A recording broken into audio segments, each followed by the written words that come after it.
Okay, hello, welcome back to another video. Today is a beautiful day. It is the 1st of September 2023, the day on which chess.com released their Clash of Clans inspired playable bots. Barbarian, Giant, Goblin, Valkyrie, Hog Rider, Witch, Wizard, Pekka, and of course, Archer Queen. We get the, I believe the Clash Royale inspired moat in the center here. I have played Clash of Clans and Clash Royale for the past 8-9 years of my life. This is an insane crossover for me, and I'm sure for many of you as well. But I thought today we'd make the most of this because this, Clash of Clans has a very special place in my heart.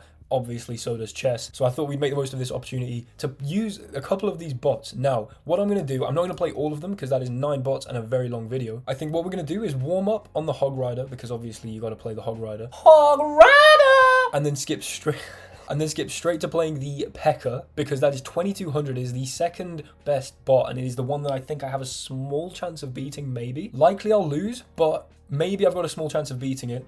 And then, obviously, we'll try and play the Archer Queen, but I'm going to get slapped. It's a 2900 bot. Okay, so let's play the Hog Rider without further ado. Okay, we've got these pieces here, by the way. These, I believe, goblins as pawns, as we play e4. Goblin to e4. And then, is that the hog that the Hog Rider rides? Okay, Queen f6 is not a good move. What we want to do here is just carry on developing. Queen f6 gets in the way of potentially where they can develop their knight. Also, c5 now is a really instructive mistake because we can now hop into this outpost on d5 where we are then threatening the queen, and c7. Okay, this is not... The Hog Rider is not playing its best game, I must say. Honestly, bishop c4.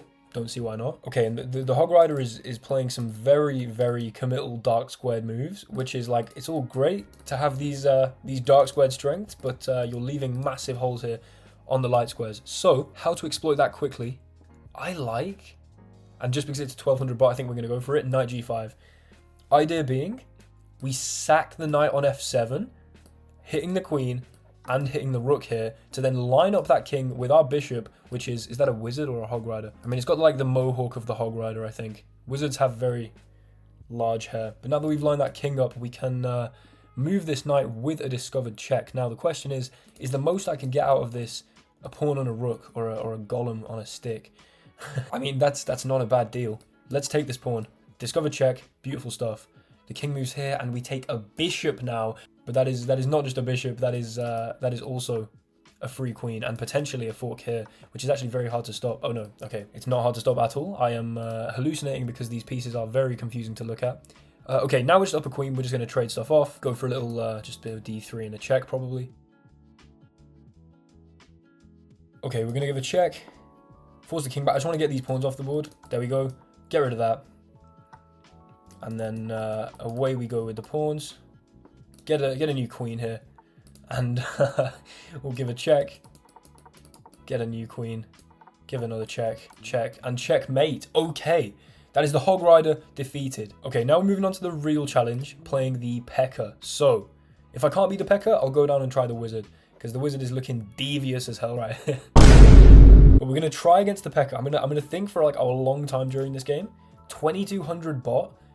My own rating is like 2138 on chess.com, but I don't really play on chess.com. I mainly, as you can see by the username, use it for personal tutoring. Okay, knight f3. What opening will they go for? A scotch? Now I'm well within theory in the scotch. Although computers don't make mistakes like humans do. Okay, knight there. We'll go knight c3. Probably bishop b4, because this is a strong... Yep. Now we take... I think. Yeah, we take here. And they... Taking with the D pawn's a bold move from Mrs. Pekka. Normally you take with the B pawn, and then like bishop d3, and then you play d5, and that's how you remedy the pawns here. Here we can trade off the queens, advantageously for us, because we make the king not able to castle anymore. They lose their castling privileges, and also on the only open file on the board, the D file, so potentially is exploitable through some, I don't know, bishop g5, and then queenside castles check. That could come with tempo. But the main problem right now is this pawn is hanging because it is not defended by the knight, as our knight is pinned. Also, if we just defend the pawn with like bishop d3, maybe they're threatening to just trade this off and play against some really unpleasant pawns. But then we get a bishop pair. You can never underestimate the strength of a good bishop pair. We could also go bishop g5. As I've said, to then castle queenside with check. That makes a lot of sense, I think. And bishop g5, we sort of return the favor and pin their piece. Okay, you know what? I'm going to go bishop g5. I think this makes complete sense. They just okay, they preemptively step out the way of the check along the d file, unpinning the knight. I'm very tempted to just trade this off. And then play something like king d2, so that if they take, we can take with the king. And just play an endgame where they have absolutely terrible pawn structure with multiple sets of double pawns. And yes, we have a knight. You know what? We're going for this. We're going to trade it off. Horrible, horrible pawn structure here for my opponent. Now, king d2 is a bold move. I could just accept the fact that their pawn structure is going to be slightly worse even if they do trade here. Like, say I went for, I don't know, bishop c4 and takes. Like, yes, the pawn structure is sort of, you know, rotationally, symmetrically as bad on their king side as it is my queen side, but their pawn structure over here is slightly worse. And we get like the open b file to attack with, but king d2 would be funny. Because the thing is, it's not immediately exploitable because neither rook can get to the d file yet. So you know what, boys, we're going king d2. The whole point of this now is to keep our goblins nice and well positioned. Now they are going to try and give a check. I can always block that with bishop d3. Right, a3. Get out of here. I don't want this pin anymore. Now they go after this pawn. I'm going to go f3.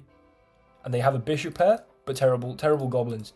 And when they have terrible goblins, it's not gonna be looking good. Right, they go after my g pawn, which I could push, but at the moment it's defended by the bishop. And we could rectify the fact that my king's currently on d2 and looking very exploitable here. So actually, I'm going to play rook d1 first. We've played a3 already, which is helpful because it removes this as a target for the bishop.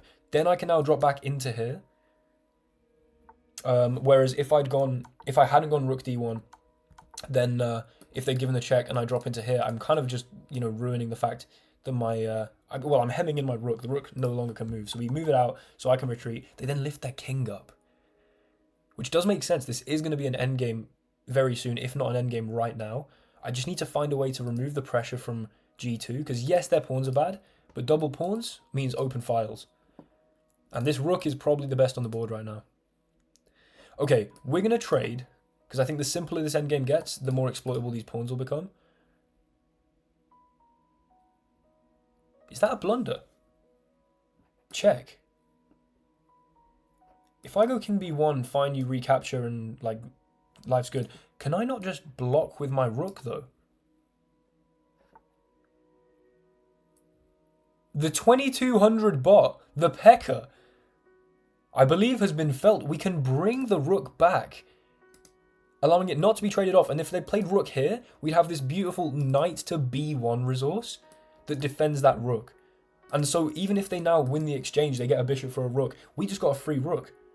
So we'd basically be getting a free bishop. So now what we can do is, I believe, or if I do this to protect the pawn, they're going to go into g2 and then be like attacking this twice. And I don't want to really hang this. I could take, but honestly, I think it's fine to leave. Or maybe there's going to be a problem allowing this bishop to be like outposted on e3. Okay, what if I go knight d1? I hit the bishop, fine. If you outpost it, then we just trade it off and then my rook can move because it's no longer pinned, fine. If knight d1 and the bishop goes back to somewhere like here, or maybe h6 to maintain the pin, then do I have a problem? I could go g3 to play f4. Right, boys, I'm going to go for knight d1. Knight back to d1 and attack the bishop. If you trade this off now, wait, they've cashed in. Fine, you can go check. Fine, you can take it. No one cares. I'm just up a piece. I've just got an extra pony, which by I mean hog. Oh, let's go, boys. Okay, and then, I mean, the engine is just trading off these terrible pawns. I thought maybe 2200 engine would be stronger. I guess I'm just a genius at chess. I kind of want to take and open up the king and go knight here, bishop out, and then bring the rook in. So I kind of see no reason not to trade. I mean, this pawn was weak for me as well, probably.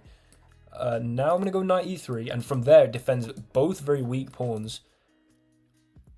Okay, what if I go bishop d3?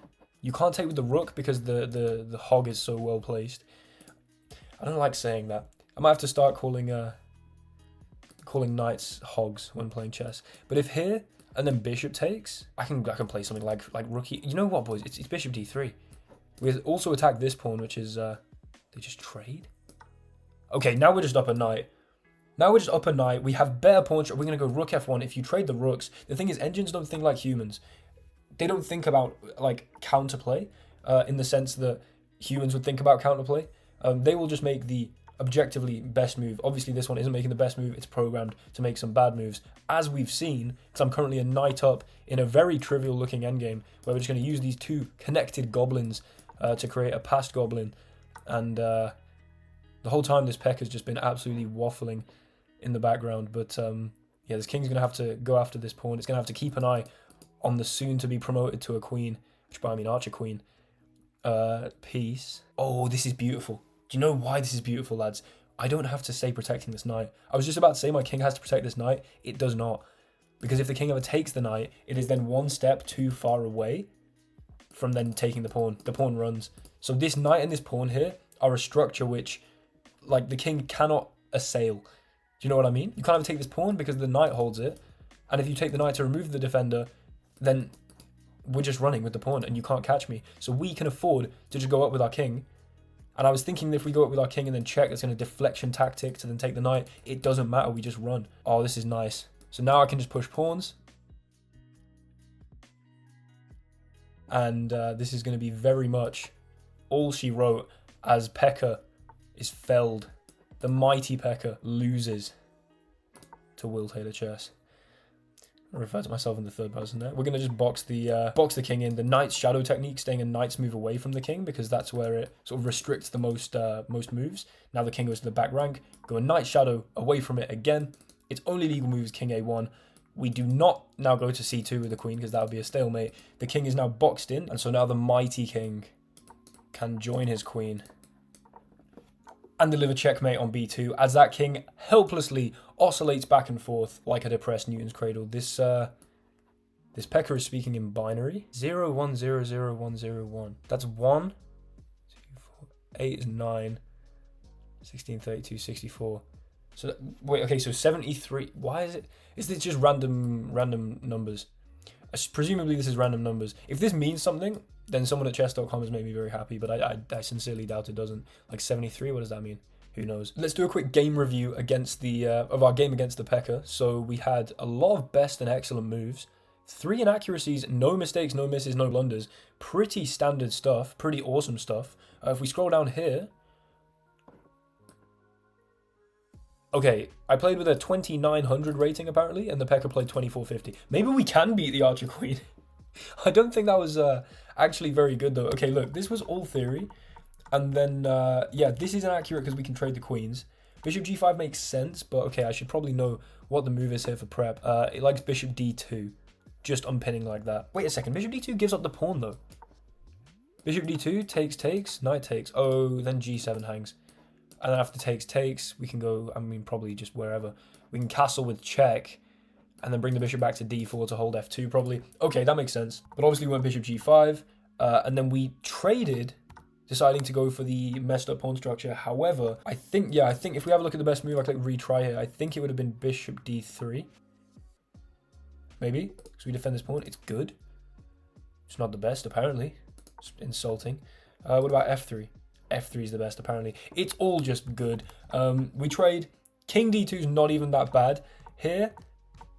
And then f3. What, did he want f4? Just being more like aggressive? Yeah, it actually did want f4. That's insane. Okay, you know what? Who cares? We go f3, and then we go rook d1. And then there's just this blunder. The check is a mistake. We find the great move to bring it back. Knight back to d1 is excellent. Trade this off. Then the knight on e3 is just absolutely immortal. And then we get to this lovely endgame construction here where, yeah, even though we stray off here with the king, you can never take this because the second you do, I run and you will not be able to catch me. So supposedly a 2900 rated performance. Let's give the Archer Queen our best shot. Okay, let's play the Archer Queen. Archer Queen, Queen of the Archers, how do you do? I'm doing well. Hold e4 on your forehead. Knight f3. Playing it. Will they play it? Okay, do let me play a Scotch. If we can get a Blumenfeld Scotch, if they go for the classical variation of the Scotch. Did we have a Scotch in the other game? We did. Give me bishop c5. Bishop e3. The engine must play queen f6 here. This is the classical variation. It's the main line. It does. Now, I'm going to play a very interesting sideline that works against every human under the sun, but probably won't work so well against an engine. Knight b5. This is the Blumenfeld attack. They take, which is the only move. Now, queen h4 is the best move. This is a 2900 engine. You'd assume it plays it. g3, they take here, threatening to take my rook. We play knight c3. Provoke it to take the rook, because the point of going to knight to b5 was to then go knight c7, king d8, and take this rook here. But the king goes to f8, which is very interesting, actually. Is f8 the best move? It might be. I think every human goes to d8 because you want to attack the knight. It's just psychologically so tempting. Okay, so a move that we want to play if the king goes to d8 is queen d6. It prevents the push of this pawn. We threaten a checkmate if the king's on d8. And also, it provides some control to c7 so that we can kind of rescue the knight after we go in and take this rook. I think I'm going to go for it now, because now it comes with check. Normally, you want to take the rook first, so that there's no, rook b8 to escape. The knight blocks. I'm going to take the rook here, and the queen takes the pawn. Okay, from d6 also we hold the g3 pawn, which is very helpful. And queen h6 is a move at some point, but I think we castle queenside here, hold on to this pawn, and they go h5. That is such an engine move. Move 13, h5. What do we do now? If you do this, am I just going to trade it off? We do give the rook insane activity. And like our king is more easily castled, but king on f8 is completely safe. And this rook's going to get active through here. They might even go rook h6. Ay, boys. Okay. I think we try to bring the knight back out. We've survived for 14 moves. They do play rook h6. Wow. This is such an off-putting like strip in the middle of the board, by the way. I'm going to go queen f4. Are they just going to hit me with rook f6? No way. Call that a queen walk. That's actually really good. Whoever wrote this line, awesome. Queen walk. Guess I'll get a few healers behind it. Okay. They do just hit the queen again. We are down a pawn, but we can recover our knight at some point. I'm going to just offer the engine a queen trade, because I think I'm much less likely to get mated. I'm also much less likely to threaten anything useful ever. But let's hit the rook, bring the knight back out. This is now held. My big problem is the pawn on h4, which I just created by trading queens. We're 18 moves in though, and we haven't completely lost just yet. So, we can celebrate the small victories. This bishop's also horrible. But the thing is, it can't just afford to be horrible, because I've traded the queens off. Now this king is not punishable. Why have I done this? What a fool I am. It might make sense to just play e4, provoke them to take this. Then they have multiple connected passed pawns. I can't hold on to this pawn though. I don't know, bishop b5. I don't know, they're just going to take this and run their h-pawn, and I don't know if there's going to be anything I can do about it. It would be good to get the rook under here, I think. So let's go for this. This knight is very well placed, at least. Now I'm going to go e4, gobble into e4, hit the knight. Oh, why have I done this? Oh no, this is held. But they have hit my rook, but no one cares, we lift. There's no check. If I can survive just like 30 moves, then we're chilling. Okay, they outpost the... Oh, that's so annoying. I'm just down 2 pawns. Just a clean 2-pawn deficit here. We'll go here. Threatening to take and to maybe take... Oh, I'll just hang my pawn. It's not going well, boys. It's not going well. Here. Oh, there's knight f2. Yeah, I mean, we weren't going to win this anyway. Let's go here and just... Yeah, I'm now 3 pawns down. The archer queen just ruthlessly taking apart my position. Pawn by pawn. And there is just nothing I can do about it. Wow. I don't know why I'm surprised. This is a 2900 engine. Let's get the king involved at least a little bit. They have 3 connected passed pawns, and we'll waste no time in pushing them. Let's drop back and at least try and prevent the progress, although they can push it anyway. I think after this pawn, let's just play a3 and at least hold on to some more of our pawns. Push, threaten a fork, probably misses it. Engine misses these all the time. Yeah, what bit of genius counterplays. Okay, this looks like a fork to me. I'm missing something. Oh. So they can move the knight and threaten a fork. Okay. I see it. I see now. I see the vision. Oh, that's depressing. Okay, let's just step back with the rook so that we're not getting forked on f3. Now the bishop moves. It's not what you want to see, boys. It's really not what you want to see. We're going to fight it out until the bitter end. But I sincerely doubt much will happen from here. This is just ruthless. The bishop holds the pawn, and I just can't do anything about that. Let's just threaten the rook. You go here. Maybe I'll rook f3. I don't know what's going on. Just go back maybe. Let's go here and just put some pressure on this. Oh, wait a second. They just push because it's held by the knight as well. This is so ruthless. Here. They push the pawn. We've got to go under probably and lose our knight. Yeah, honestly, boys. Can't believe we just lost to a 2900 engine. And they just sack the rook. Because should I recapture, they make a queen. So I guess I take here. We may... Oh, and then I just get forked. Okay, on this note, we are going to have to resign after getting battered by the archer queen. Resignation. Fair play. Well, I'm going to outro this video on the page where I played apparently a 2900 rated game against this Pekka. I'm surprised the 2200 bot played so badly, in my opinion, but maybe it was just because we knew the theory and then the engine made one mistake and we managed to pick up on it. And from there, I mean, that is the story of this game. The mistake it made, though, was quite a bad one. But yeah, 2900, I'm literally a grandmaster. We beat the Pekka bot, unfortunately could not beat the Arch Queen bot, and the Hog Rider bot, we're not even going to talk about it. Thank you so much for watching, hopefully you guys enjoyed. Let me know in the comments which bot you beat. I don't use chess.com a whole lot, but when they're bringing out a Clash of Clans collaboration, of course I'm going to hop on and make some content there. Thanks so much for watching. If you want me to make a Clash of Clans clan for Will Taylor Chess subscribers, I mean, let's do it, boys. Let me know in the comments if you played the game and would like to hop in a chess related clan. Thanks so much for watching. Like, comment, subscribe, do all that stuff that helps the channel. If you really enjoyed, become a channel member for $1.99 a month. Check it out and sign up to personal chess coaching with the Google form in the description of my channel. There's a link there if you want to have some personal chess coaching from me. I literally play grandmaster level chess, as you can see, 2900. There we go. See you in the next one. Goodbye.